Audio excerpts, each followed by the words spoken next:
we move on to discuss Arsenal.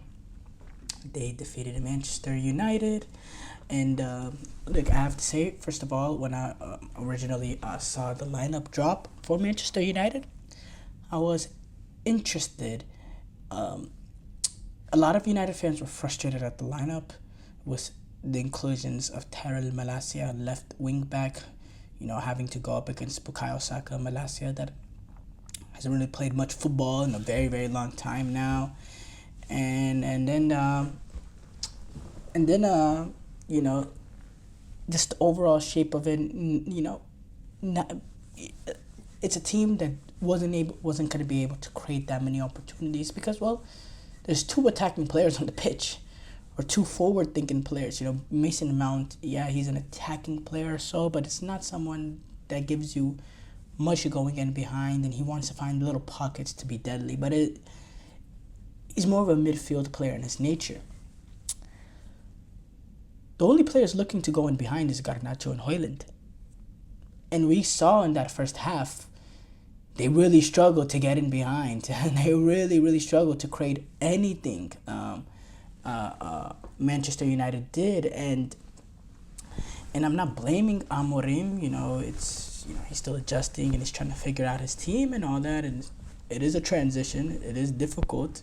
It always is difficult for new Manchester United managers coming in. But it's same old toothless Manchester United, and that Arsenal in that first half, they picked and chose their moments, didn't really dominate it. I think we're setting a precedence where we're seeing in recent games that Arsenal has been able to turn it on in terms of creating more chances and being more open-ended.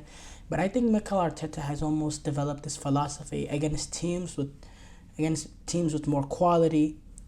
We're gonna play a little bit more on the back foot. We're gonna allow, we're gonna be a little bit more safe in our approach, and I don't mind it, I guess, but it makes for bad football. I thought overall this game was a really horrible game to watch. I was so bored. Just wanted to get that out of there. United again looked toothless in attack, especially in that first half. Højlund, Garnacho didn't offer much. Mason Mount, he's been the same Mason Mount that we've seen out of Manchester United, just not involved, just not good enough, quite frankly. And it's been that for his entire tenure at Manchester United. And then eventually in the second half, I thought Arsenal decided to go for it a little bit more, opened up a little bit more, and they got the two goals. Both goals came off corners, set pieces, which has been a theme for Arsenal this season. I have to say, you look at that standings. Those standings right now, Arsenal are sitting second place, right, in the Premier League. Those standings would look Arsenal is sitting third, actually. Chelsea has the point differential tiebreaker over Arsenal. Those standings would look a whole lot different if it wasn't for them set piece goals.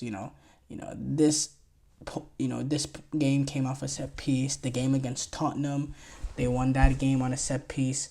Against City, they took advantage of a set piece as well. Set pieces have been a hugely important part of Arsenal, and I don't think that's a bad thing, being good at set pieces. But when that's your main form of creating chances or scoring goals, Arsenal need to be a little bit more deadly in the attack. Because look, eventually teams are going to figure out how to defend Arsenal's set pieces. Eventually, I don't know, and it seems like the remarkable thing about it is, it seems like every set piece goal Arsenal is taking, it comes from bad defending. I mean, both set pieces, in my opinion, in this game came from horrible defending. Where's the United players attacking the ball? Where are the United defenders attacking the ball?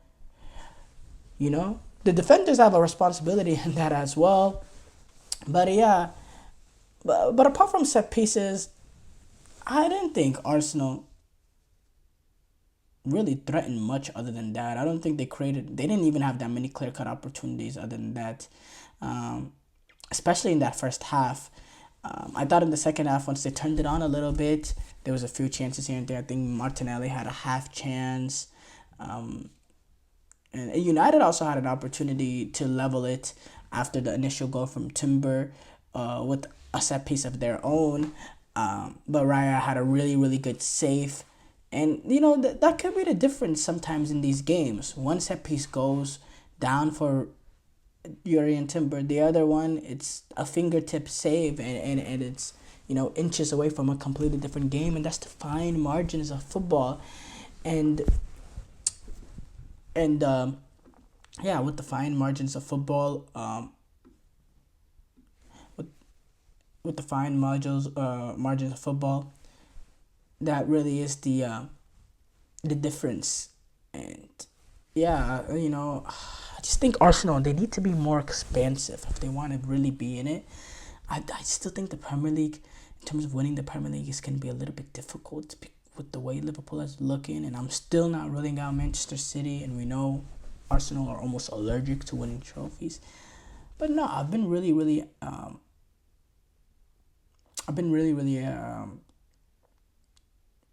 bored with that game. I was really, really bored with that game. And yeah, I'm disappointed overall with the quality of the game. But I think it's something we need to expect from Arsenal going forward against some of the teams with more talent in the Premier League.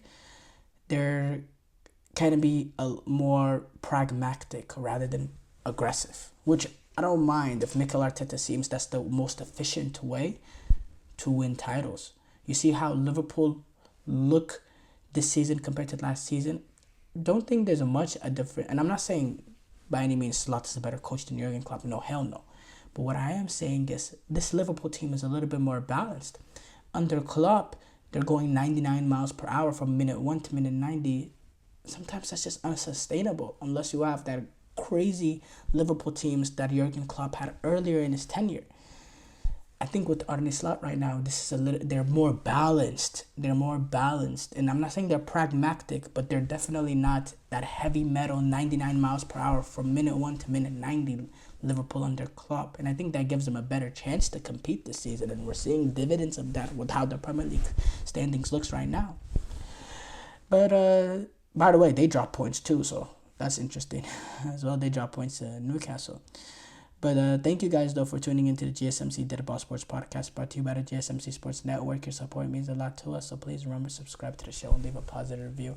It really does make a difference. We also invite you to follow us on Facebook, Twitter, TikTok, and Instagram for more content and updates. So thank you once again, and have a wonderful, wonderful day.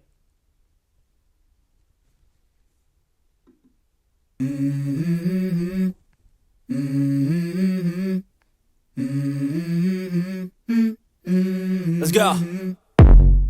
I wake up to a little bit of drool on my pillow, feel like it's gonna be a bad day. Yeah, I'm tired of shit, and the coffee ain't hit yet, damn, ain't that great. I don't wanna go to